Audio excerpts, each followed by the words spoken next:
What's up, y'all? Back with another video, and I'm gonna make this one a short one.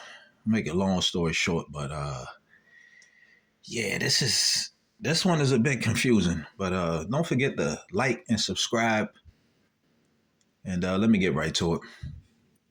Now, when I first went to this jail, right, um,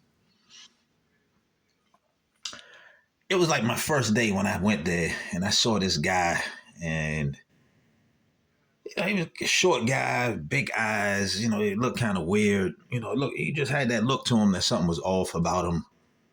You know, he had a t-shirt on and some shorts, and it actually was cold that day. It wasn't really a warm day because I was transferred from one spot to that place. To that particular jail to fight a charge that I had to fight. You know what I mean? And I saw that dude, and I just from right then and there, I just knew something was off about him. But I'm gonna get to that. Y'all just bear with me. So when they were done processing us, that takes a while for them to do all that. It could take hours, half the day for them to process you before they send you to another unit, to an intake unit. So after they finished doing all that, getting their paperwork squared away, we hit the intake unit. And the intake unit we got on was an open dorm. Open dorm is like bunk beds. It's no cell. It's just all bunk beds straight across, you know.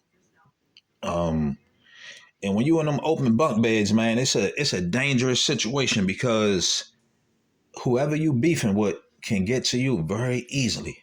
So you know how that go. But anyway, so we get on the unit, we get some rest, we get some sleep, and we wake up around like 5 o'clock the next day. Now this cat gets up and start asking everybody questions except me. He couldn't make eye contact with me. He couldn't look at me. He wouldn't ask me anything. So he started asking everybody else, like, what does this mean? And how do you use the payphone? And, how does the bail bond work? And blase. So all of us was going for a bail bond that day. So we ended up going to the bail bond after we got moved off of that unit.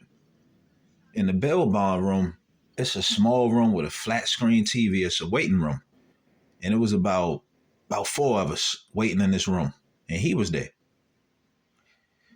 So when you go for your hearing for the bail bond, you don't go to a courthouse. You go to another room. You sit down in front of a big flat screen TV, and they have a camera on you. And they have a microphone right there so you can talk to the judge. So the judge in the courtroom is on a flat screen TV. From what I heard, they can't see you. They can only hear your voice.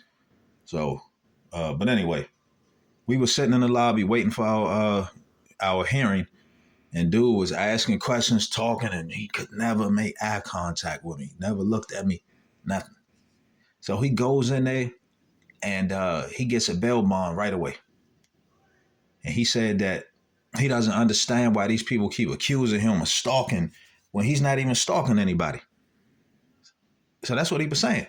He was saying that, I don't understand why people are accusing me of stalking, and I'm not stalking anybody and all this and that and blase. So I went in there for my bail hearing, and they told me no.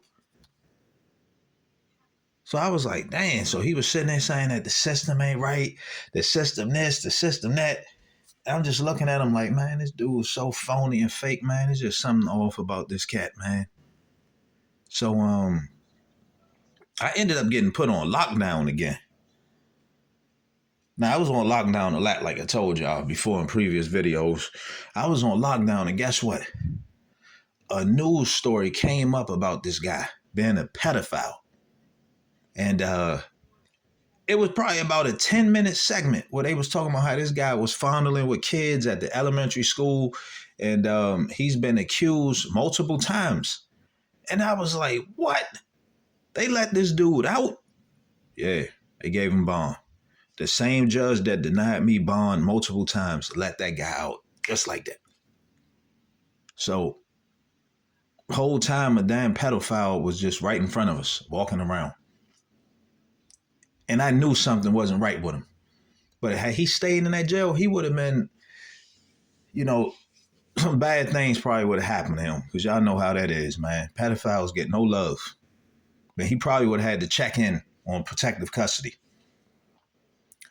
But yeah, man, I'm telling you, you just never know who's who. All you can go off is your intuition, your instinct. That dude was that close to me, and I just couldn't put the pieces together. But it's crazy how the truth comes out, man. The truth always comes to light because there you go. It was on a news story, and I just happened to be the one sitting there watching it. I was like, damn, I knew something wasn't right about that dude.